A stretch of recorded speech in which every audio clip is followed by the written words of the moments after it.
આ તરફ અરવલ્લીથી સમાચાર મળી રહ્યા છે કે જ્યાં માલપુરના સજ્જનપુરા વિસ્તારમાં ધોધમાર વરસાદ પડ્યો। ગામના રસ્તાઓ પર નદી વહેતી હોય તેવા દ્રશ્યો જોવા મળ્યા હતા।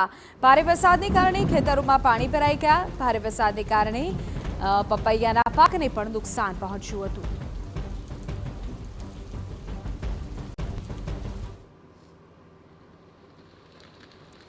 અરવલ્લીથી વરસાદના સમાચાર છે કે જ્યાં કેટલાક ખેતરોમાં વરસાદને કારણે પાણી ભરાઈ જવાની ઘટનાઓ પણ સામે આવી। ધોવાણની ઘટનાઓ પણ સામે આવી, જેને લઈને કૃષિ પાકમાં નુકસાનની ભીતિ ખેડૂતો વ્યક્ત કરી રહ્યા છે।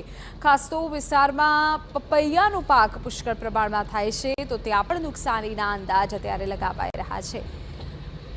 ઉલ્લેખનીય છે કે અરવલ્લી જિલ્લામાં છેલ્લા 24 કલાકમાં સાર્વત્રિક વરસાદ પડ્યો છે।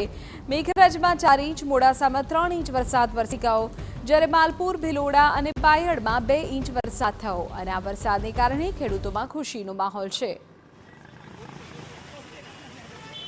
ઉમરેઠ તાલુકાના લીંગડા ગામે આજે સિઝનનો પ્રથમ વખત સારો એવો વરસાદ પડ્યો છે અને જેના કારણે ડાંગરના પાકને જીવતદાન મળ્યું છે, તેથી ખેડૂતો ખુશખુશાલ છે।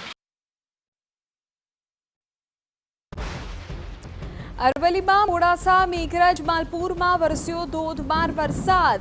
જિલ્લામાં સાર્વત્રિક વરસાદથી નદીઓમાં નવા નીરની આવક થઈ। મોડાસાની માઝમ અને વાત્રક નદીમાં નવા નીર આવ્યા। આ નદીમાં નવા નીર આવતા ડેમના જળ સંગ્રહમાં વધારો નોંધાયો। માઝમ ડેમમાં કુલ 2800થી વધુ ક્યુસેક પાણીની આવક થઈ। વાત્રક ડેમમાં 450, મેશ્વો ડેમમાં 350 ક્યુસેક પાણીની આવક।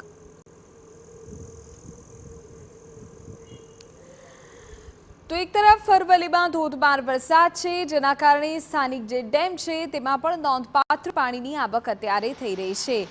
જેમ કે વાત્રક ડેમ, જેમાં 450 ક્યુસેક, તો મેશ્વો ડેમમાં 350 ક્યુસેક પાણીની આવક થઈ છે। આ તરફ માઝમ ડેમમાં પણ 2800 ક્યુસેકથી વધુ પાણીની આવક થઈ હોવાનું અત્યારે સામે આવી રહ્યું છે। તો સાર્વત્રિક વરસાદ અને તેને લીધે નદીઓમાં પણ નવા નીરની આવક થઈ છે। ઉલ્લેખનીય છે કે અરવલ્લીમાં સતત મેઘમહેર યથાવત છે, જેના કારણે સ્થાનિક નદીઓમાં નવા નીરની આવક થઈ છે। સ્થાનિક ડેમમાં પણ સતત નવા નીરની આવક થઈ રહી છે।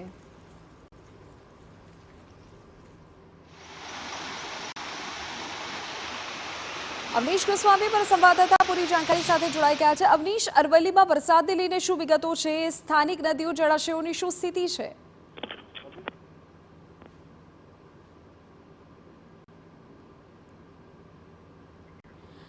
અવનીશ, અરવલ્લીમાં વરસાદને લઈને શું વિગત છે?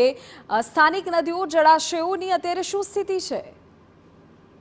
વાત કરવામાં જે પ્રકારે છેલ્લા 24 કલાક દરમિયાન સારો વરસાદ વરસ્યો હતો, જેને લઈને સ્થાનિક નદીઓ જે છે તેની અંદર પાણીની આવક નોંધાઈ છે। ખાસ કરીને માઝમ નદી છે તેની અંદર મોડી રાત સુધી 2600 ક્યુસેક કરતા વધુ પાણીની આવક થઈ રહી હતી, જેના કારણે માઝમ જળાશય છે તેની અંદર જળ સપાટીમાં પણ વધારો થયો હતો। આ ઉપરાંત વાત્રક અને મેશ્વો નદીમાં પણ સારા પ્રમાણમાં પાણીની આવક નોંધાઈ હતી ને તેના કારણે પણ તે નદીઓમાં પણ પાણી જોવા મળ્યું હતું। જે પ્રકારે ઉપરવાસમાં પણ વરસાદ થયો હતો અને સ્થાનિક વિસ્તારોમાં પણ સારો વરસાદ નહોતા, તેના કારણે આ પાણીની આવક વધી હતી।